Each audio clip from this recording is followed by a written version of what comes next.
Hi, my name is Kendra Winder, and I'm an intercessor here at the Mount. I think that's why we're here. I mean, I know under our leadership, we're supposed to give. That's how we're taught. Bishop and elder are givers, but more importantly, it's in the Bible. We're supposed to be cheerful givers, and it's given back to you. So I believe that to my core, that it comes back to you, and it's the essence of who Jesus is. Even when we talk about giving a seed, I've struggled with how much to give or when to give. When we went into the pandemic, just before that, I had started a new job in a different area. I moved to Richmond, and I had just signed paperwork to get a new home, and I didn't know how I would pay the closing costs and things like that. But there was no point where I said, I'm not going to give, because it's ingrained in me. You know, not only does it all come from God, it's all His. So whatever I have to give. And He's always blessing me, so why wouldn't I? So although I might struggle with the amount, the bottom line is that I'm going to give because He gives it to me. 2020 in its essence was just pretty crazy, because I think I signed papers to get the home in February, and I ended up building when I didn't even see that happening, and that was completely God. He does far exceedingly above anything I could ever ask or think. And I know that's kind of cliche because it's Bible, but it's the truth, like in all things. So that was blowing my mind. Was not looking to do that. That happened. And then, March 15th, March 16th, we went straight into the pandemic.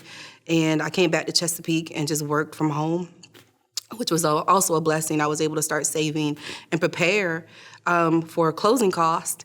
And I didn't know. I started fasting and praying because I didn't know how that was going to work, as far as like if I was going to have to ask family members for money or ask somebody for money. It's a stressful process. And I can say that what he did was, and I don't want to get emotional, but when I went to the table to close, I had all the money. It came from my 401k. He did it all. He did it.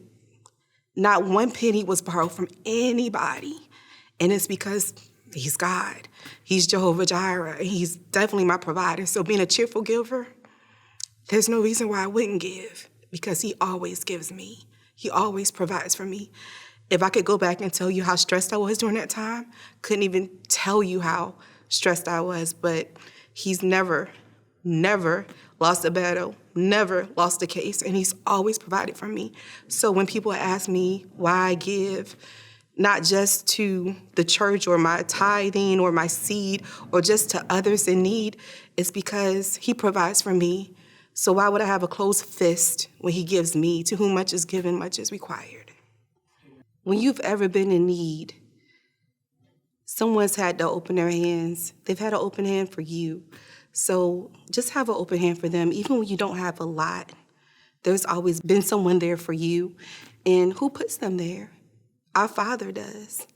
And He will use you to be a blessing to somebody else. So even when you don't feel like you're enough, even when you don't feel like you have enough, give. I don't care if it's just $1.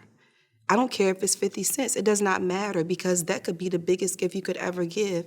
When you think you're doing the least, you're giving the most. And that's Bible. So just take a step, and He'll always give it back to you. He'll always give it back.